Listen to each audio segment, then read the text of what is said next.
The next game on Saturday is Texas Tech, third seed, against Drake, the 11th seed in the West.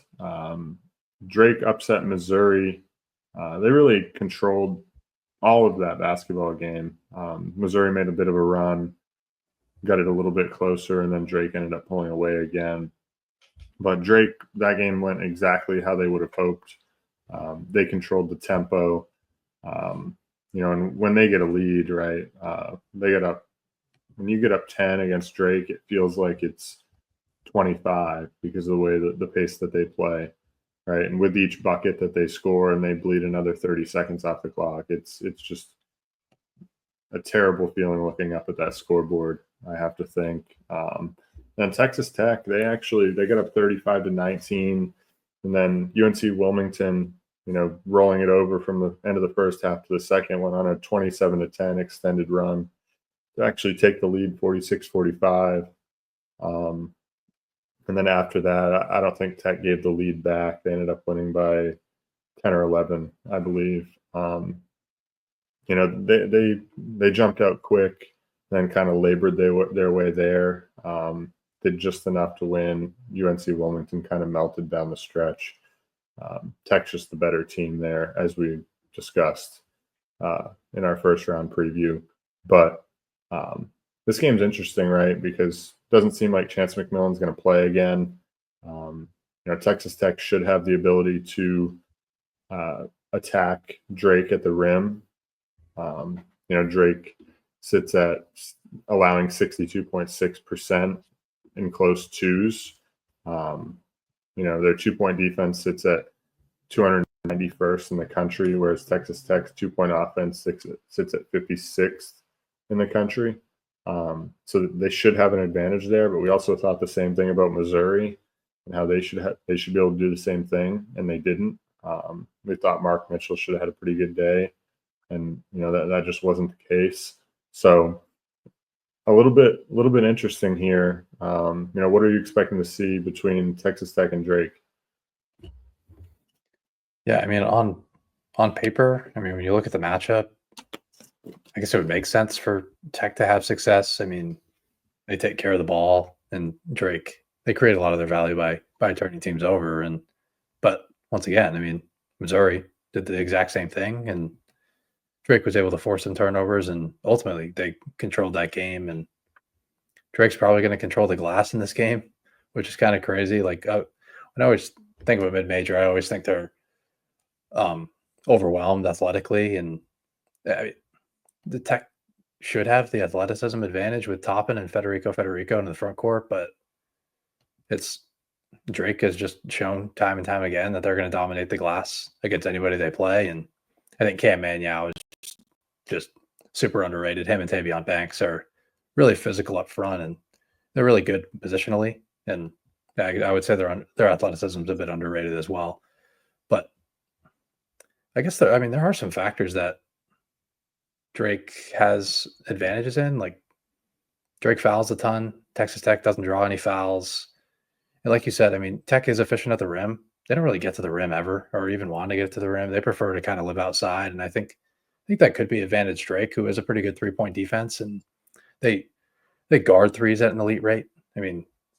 They're 58th nationally in 3-point defense, and Tech, they're always kind of looking for catch and shoot opportunities and catching or threes off of screens, and Drake does a pretty good job of cutting those actions off. So, I don't think Drake can really get blown out by anybody, regardless, unless it's like the top tier talent of the entire country, and like Florida or Auburn, teams that can like actually overwhelm them at all 5 positions. But it's not the case here. So I don't know if I want to say Drake's going to win this game. My gut says that Drake's going to end up winning this game somehow, just because Tech gets a little bit too 3-point reliant, and they're going to be forced to do it in a 57, 58 possession game where if they don't make shots per stretch, they're going to start pressing, and Drake's always going to play at their pace, and Bennett Sturtz is going to find a way to make a one-legged three to put the dagger in someone's heart. I think they're going to do it again. I think they're going to win and go to the Sweet 16. So I guess I'll say officially that's that's where I'm looking. But I think it's a coin flip, as every Drake game seems to be a coin flip. They can beat anybody, but they can also lose to anybody, and they proved that in the Missouri Valley as well. Where Missouri State took them to overtime twice, the worst team in the Missouri Valley, but they've also shown that they could beat some of the power conference teams in the country. Like, just controlled Missouri, controlled Vanderbilt early in the season, dominated Bradley twice this season. Like, it's a weird team to get a read on, but and Ben McCollum, like, on short rest or on short prep time, like prepping for that guy, it's not going to be easy. So yeah, I'm gonna talk myself into Drake here. Yeah, I don't know if I've talked myself all the way there. I've been kind of a Texas Tech believer. I am too. Drake certainly has the ability here, especially if they can control the pace.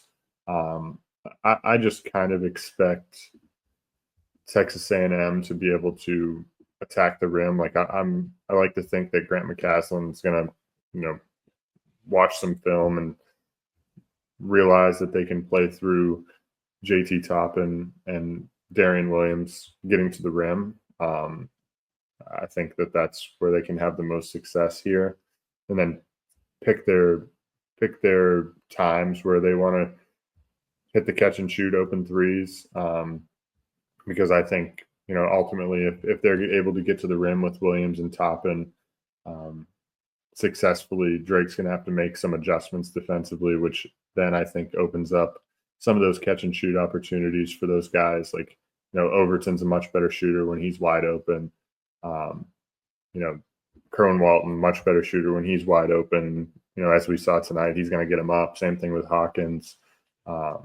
Christian Anderson had a tough night shooting, but he scored a few at the end.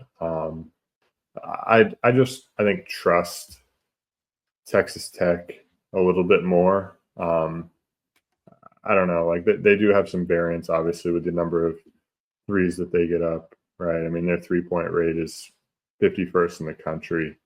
But I think I just trust them. I trust JT Toppin. I trust Grant McCaslin. I do really like him as a coach.